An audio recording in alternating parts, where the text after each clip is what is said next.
एक बार फिर से आपका एसएस क्लासेस में स्वागत है। तो आज इस वीडियो में बिहार स्पेशल जीके हम पढ़ने वाले हैं। बिहार स्पेशल में भी क्या हम पढ़ेंगे, तो बिहार के परिचय के बारे में देखेंगे कि ओवरव्यू जो कभी कभी सवाल होते हैं, चाहे वो आपका बीपीएससी एग्ज़ाम हो या बिहार का कोई भी एग्जाम हो या आपका बिहार का शिक्षक बहाली जो होने वाला है फोर्थ पॉइंट हो उसमें हो।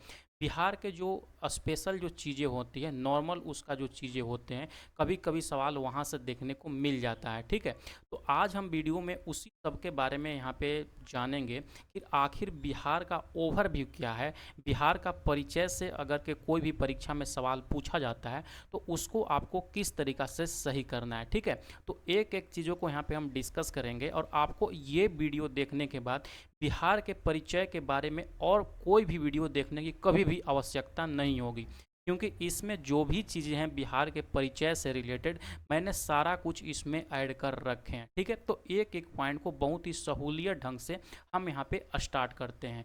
सबसे पहले तो आप लोग याद रखिएगा कि बिहार का आखिर में नामाकरण यानी कि बिहार ही क्यों पड़ा। तो याद रखिएगा, जो कि वर्तमान में बिहार है, बिहार का जब आप अतीत में जाते हैं, 12वीं सदी में जाते हैं, तो यहाँ पे बौद्ध बिहारियों की संख्या बहुत ही ज़्यादा था। अब याद रखिएगा, अब यहाँ पे एक शब्द आ रहा है विहार, आपका एक शब्द आ रहा है।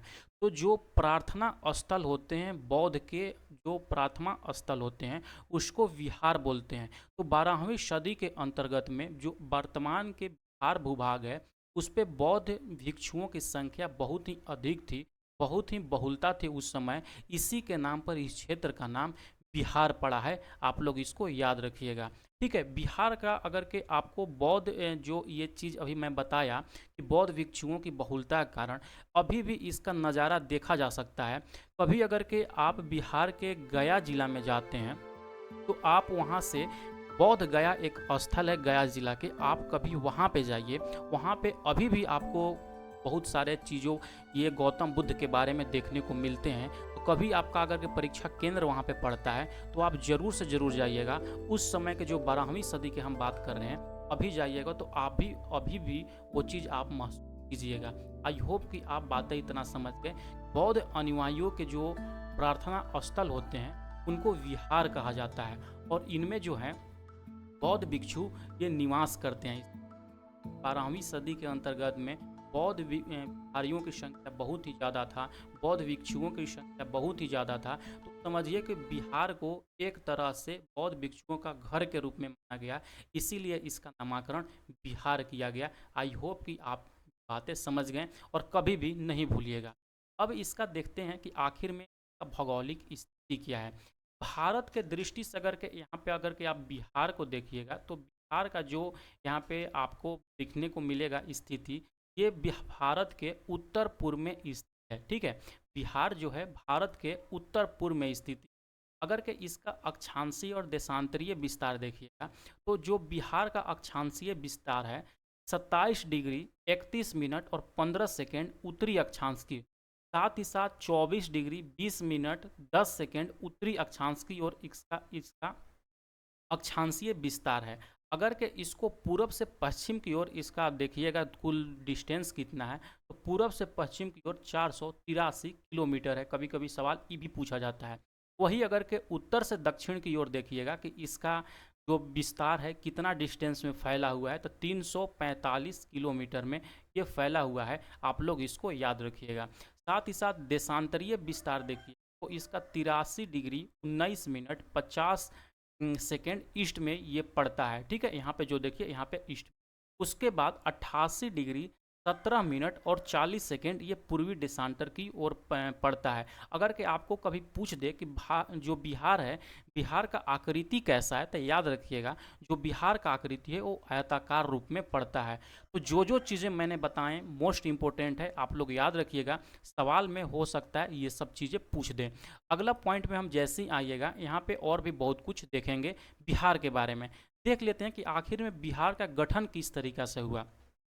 अगर कि आपको पता होगा कि जो प्राचीन समय यानी कि 1912 से पहले की अगर कि हम बात करते हैं तो बिहार, बंगाल और यहाँ पे उड़ीसा जो तीनों था ना, तीनों एक ही प्रांत में थे।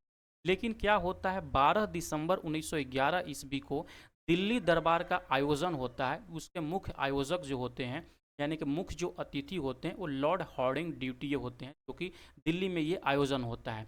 इसमें जो है कि पृथक बिहार प्रांत का गठन करने की यहाँ पे घोषणा किया जाता है। आप लोग याद रखिएगा, सबसे पहली बार अलग बिहार का गठन करने की घोषणा 12 दिसंबर 1911 ईस्वी को दिल्ली दरबार में किया गया था। ठीक है, उसके बाद एक अधिसूचना जारी किया जाता है 22 मार्च 1912 ईस्वी को कि बिहार को और साथ में उड़ीसा को, मतलब यहाँ से बिहार और उड़ीसा दोनों साथ होते हैं अब, और बंगाल से अलग करने के लिए यहाँ पे अधिसूचना यानी कि घोषणा किया जाता है, यानी कि अधिसूचना यहाँ पे जारी किया जाता है। ये दोनों चीज़ आप लोग याद रखिएगा, 12 दिसंबर 1911 को ये घोषणा किया जाता है और इसके एवज में 22 मार्च 1912 ईस्वी को जो ऑफिशियल लेटर होता है ना, यानी कि अधिसूचना यहाँ पे जारी किया जाता है।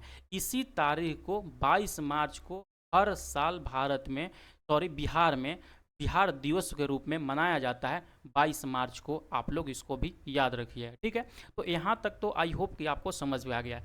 फिर इसके बाद में 1 अप्रैल 1912 ईस्वी को बंगाल से बिहार और उड़ीसा दोनों एक साथ अलग होते हैं। इस समय तक बिहार और उड़ीसा जो होते हैं दोनों एक साथ होते हैं, याद रखिएगा। उसके बाद एक और फिर होता है कि 1 अप्रैल 1936 ईस्वी को बिहार एवं उड़ीसा फिर से अलग होते हैं। ठीक है, अब यहाँ से देखिए दो चीज़ हुआ है। 1 अप्रैल 1912 को बंगाल से ये दोनों चीज़ बिहार प्लस में उड़ीसा अलग हुए। फिर से 1 अप्रैल 1936 ईस्वी को बिहार से और उड़ीसा ये अलग होते हैं। ठीक है, और सबसे अंतिम विभाजन बिहार में एक बार होता है और जो उसका दिनांक होता है 15 नवंबर 2000 ईस्वी को।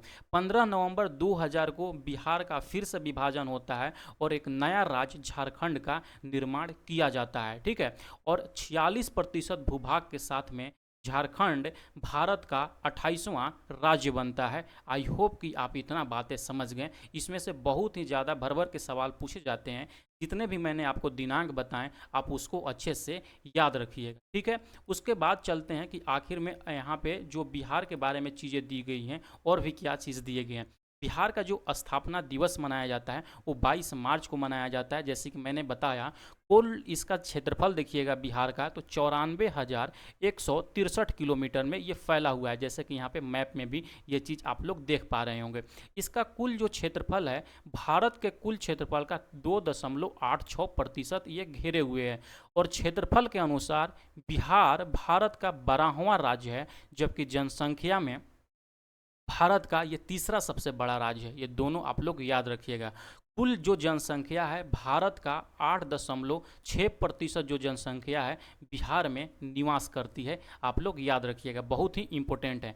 जैसे कि मैंने बताया, जो कि बिहार की लंबाई उत्तर से दक्षिण की ओर 345 किलोमीटर और चौड़ाई जो है 483 किलोमीटर पूर्व से पश्चिम की ओर है। आप लोग इसका याद रखिएगा।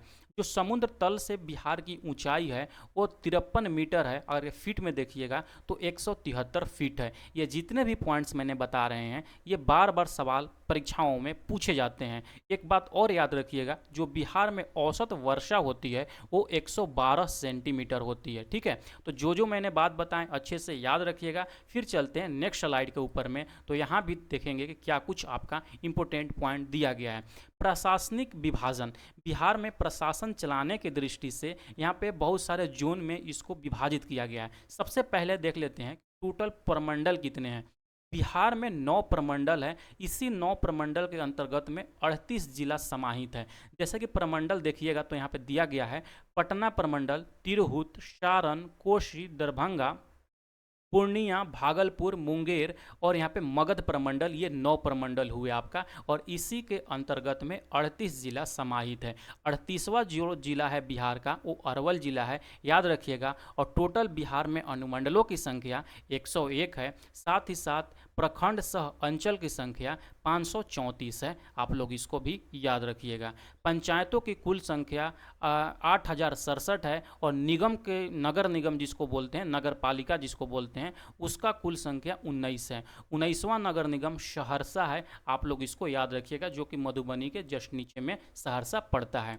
टोटल नगर परिषद यहाँ पे 88 नगर परिषद है, और टोटल नगर पंचायतों की संख्या यहाँ पे कितना 154 नगर पंचायत है। इसको भी याद रखिएगा। जो जो चीज़ मैंने बता रहे हैं बहुत ही इंपॉर्टेंट है, आप लोग इसको ध्यान से याद रखिएगा, ठीक है। अब देख लेते हैं कि आखिर में राज्य का चौहद्दी क्या है। चौहद्दी देखने से पहले यहाँ पे देख लीजिए कि आखिर में इसका बनावट क्या है। मैंने तो बता दिया कि जो बिहार भारत के स्थित है वो उत्तरी पूर्वी यहाँ पे हिस्सा में स्थित है। अगर के आप उत्तर दिशा में जाते हैं, यानी कि ऊपर दिशा में जाते हैं, तो यहाँ पे आपको नेपाल देखने को मिलेगा। बिहार का, बिहार से सटे हुए नेपाल को यहाँ पे उत्तर दिशा में मिलता है। और इससे जो है बिहार के 7 जिला जो है सीमा साझा करती है। कौन कौन से? पश्चिमी चंपारण, पूर्वी चंपारण, सीतामढ़ी, मधुबनी, सुपौल, अररिया और किशनगंज। जैसे कि मैंने यहाँ पे बताया, देखिए यहाँ पे कि वेस्ट चंपारण, ईस्ट चंपारण, सीतामढ़ी, मधुबनी, सुपौल, अररिया और किशनगंज, ये जो यहाँ पे 7 जिला हैं, ये सारा का सारा जिला नेपाल से सटते हैं, बॉर्डर बनाते हैं उत्तर दिशा में। वही अगर के दक्षिण दिशा में देखिएगा तो दक्षिण दिशा में यहाँ पे जो आता है वो झारखंड के साथ में ये लगता है। और झारखंड के साथ में बिहार के कुल 8 जिला जो है सीमा साझा करती है। रोहतास, औरंगाबाद, गया, नवादा, जमुई, बांका, भागलपुर और कटिहार। यहाँ पे देखिए कैमूर, कैमूर कैमूर यहाँ पे जो है, कैमूर यहाँ पे साझा नहीं करता, यहाँ से करता है रोहतास, औरंगाबाद, गया, नवादा, जमुई और बंका और भागलपुर, और यहाँ पे ये हुआ कटिहार। तो 8 जो जिला है यहाँ पे झारखंड के साथ में वो अपना बॉर्डर साझा करती है। पूरब में अगर के देखिएगा तो पूरब में आपको यहाँ पे वेस्ट बंगाल देखने को मिलता है, और वेस्ट बंगाल के साथ में 3 जिला मतलब अपना बॉर्डर साझा करती है। कौन कौन सा जिला? किशनगंज, पूर्णिया और कटिहार। तो यहाँ पे अगर के आप लोग देख पा रहे होंगे, यहाँ पे है किशनगंज, पूर्णिया और यहाँ पे कटिहार। ये जो 3 जिला है वो वेस्ट बंगाल से सटने वाले जिला हैं। पश्चिम साइड में देखिएगा तो यहाँ पे उत्तर प्रदेश यहाँ पे लगता है। इस साइड में अगर के आइएगा तो यहाँ पे यूपी है, बिहार के जस्ट बगल में। तो उत्तर प्रदेश के साथ बिहार के 8 जिला अपना बॉर्डर साझा करती है। कौन कौन सा यहाँ पे करती है? तो आप लोग यहाँ पे अच्छे से देखिए, रोहतास, कैमूर, बक्सर, भोजपुर, सारण, सिवान, गोपालगंज और पश्चिमी चंपारण। वेस्ट चंपारण, गोपालगंज, सिवान, बक्सर, कैमूर, कैमूर भी लगता है यहाँ पे। तो आई होप की बातें समझ गए। ओवरव्यू आप अच्छे से देख लीजिए, वीडियो को पॉज करके एक एक जो चीज़ मैंने बताएं उसको अच्छे से समझ लीजिए। चलते हैं नेक्स्ट स्लाइड के ऊपर में, और यहाँ पे देख लेते हैं कि आखिर में जो बिहार का राजकीय प्रतीक से सवाल पूछा जाता है कि क्या क्या सवाल पूछा जाता है। अगर के यहाँ पे देखिएगा जो बिहार का राष्ट्रीय चिन्ह है वो है बोधि वृक्ष। बोधि वृक्ष आप यहाँ पे देख पा रहे होंगे। बोधि वृक्ष अगर के गया में कभी जाते हैं तो आप इसको एक बार जरूर घूमिएगा वहाँ पे। नेक्स्ट जो आपका यहाँ पे है वो है राष्ट्रीय, इसका राजकीय भाषा क्या है बिहार का? तब बिहार का राजकीय भाषा वो हिंदी है। द्वितीय राजकीय भाषा कौन सा है? तो बिहार में यहाँ पे उर्दू जो है दूसरा राजकीय भाषा है। राजकीय वृक्ष अगर के आपको पता होगा तो बिहार का राजकीय वृक्ष पीपल है, जैसे कि यहाँ पे आप लोग देख पा रहे होंगे। जो राष्ट्रीय बिहार का राजकीय पुष्प है वो गेंदा का फूल है। राजकीय जो पशु है वो बैल है। इससे पहले 2013 से पहले में जो बिहार का राष्ट्रीय पशु होता था वो रीछ होता था, जो कि 2013 के बाद बदलकर यहाँ पे बैल कर दिया गया है। राजकीय जो पक्षी है वो गौरैया है, जो कि पहले 2013 तक यहाँ पे फाख्ता जो था पक्षी, वहाँ पे राजकीय पक्षी होता था। राजकीय जो मछली है वो यहाँ पे मांगुर मछली है। आप लोग इसको अच्छे से याद रखिएगा, ठीक है। तो यहाँ पे मैंने सारा कुछ अच्छे से बना दिया है। जो राष्ट्रीय पुष्प है वो क्या है? गेंदा का फूल। राष्ट्रीय जो पशु है बैल है। राष्ट्रीय पक्षी जो है वो गौरैया है। और राष्ट्रीय कहने का मतलब आप बिहार के परिप्रेक्ष्य में लीजिएगा तो उसको राजकीय आप लोग समझिएगा, ठीक है। और राजकीय जो मछली है वो मांगुर मछली है, जैसे कि यहाँ पे आप लोग देख पा रहे होंगे, ठीक है। नेक्स्ट स्लाइड के ऊपर में अगर के हम देखेंगे कि आखिर में जो हमने 9 आपको प्रमंडल बताएं, 9 प्रमंडल में कौन कौन से जिला आता है। सबसे पहले अगर के सारण प्रमंडल में यहाँ पे आइएगा तो सारण में 3 जिले आते हैं, सारण, सिवान और गोपालगंज। यहाँ पे अगर के आप लोग देख पा रहे होंगे सारण में यहाँ पे 3 जिला आते हैं, ठीक है। यहाँ पे देख लीजिए, यहाँ पे दिया गया है, कहाँ पे दिया गया है? यहाँ पे सारण में 3 जो यहाँ पे सारण, सिवान और गोपालगंज आते हैं सारण प्रमंडल के अंतर्गत में। अगर के तिरहुत में आइएगा तो इसमें 6 जिला आता है, दरभंगा में 3 जिला, कोसी में 3 जिला, पूर्णिया में 4 जिला, पटना में 6 जिला। पटना में आइएगा तो यहाँ पे आपको देखने को मिले पटना, नालंदा, भोजपुर, बक्सर, कैमूर और रोहतास, ये जो है पटना प्रमंडल के अंतर्गत में आता है। साथ ही साथ मगध में आइएगा तो मगध में यहाँ पे 5 जिला आते हैं और मुंगेर में 6 और भागलपुर में यहाँ पे 2 जिला आते हैं। तो सवाल ये भी पूछा जाता है कि बिहार का सबसे बड़ा प्रमंडल कौन सा है, तो याद रखिएगा प्रमंडल सबसे बड़ा में अगर के आपका आएगा तो उसमें पटना, मुंगेर और तिरहुत, ये तीनों आपको आंसर दिया रहेगा वहाँ पे, और उपयुक्त में से एक से अधिक आपको सही करके आना है। ठीक है, नेक्स्ट चलते हैं कि आखिर में क्या कुछ दिया गया है। नेक्स्ट में जैसे ही आइएगा, मैंने जैसा कि अभी आपको बताया कि कौन कौन सा प्रमंडल में कौन कौन सा आता है, एक बार यहाँ से और रिकैप करते हैं। तिरहुत में आइएगा तो तिरहुत में जैसे कि मैंने बताया पश्चिमी चंपारण, पूर्वी चंपारण, सीतामढ़ी के अंतर्गत में ही शिवहर आता है, और फिर यहाँ पे मुजफ्फरपुर और वैशाली, इतने ज़िले तिरहुत प्रमंडल के अंतर्गत में आते हैं। ठीक है, मगध प्रमंडल में आइएगा तो औरंगाबाद, गया, नवादा, जहानाबाद और अरवल, ये जो चीज़ें हैं यहाँ पे मगध प्रमंडल के अंतर्गत में आते हैं। आई होप कि आपको मैंने लगभग सारी चीज़ें बता दी हैं और यहाँ पे ये वीडियो समाप्त होता है। ठीक है, तो कैसा लगा वीडियो आप लोग ज़रूर से ज़रूर बताइएगा। जो भी बिहार के बारे में, बिहार के परिचय से जो सवाल था, मैंने परिचय से लगभग सारा चीज़ बता दिए। अगर के परिचय से सवाल पूछेगा तो ये यहीं से सवाल पूछा जाएगा। ठीक है, तो कैसा लगा वीडियो कमेंट सेक्शन में ज़रूर से ज़रूर बताइएगा। मिलते हैं नेक्स्ट वीडियो के साथ में। पढ़ते रहिए, मुस्कुराते रहिए, बाय बाय।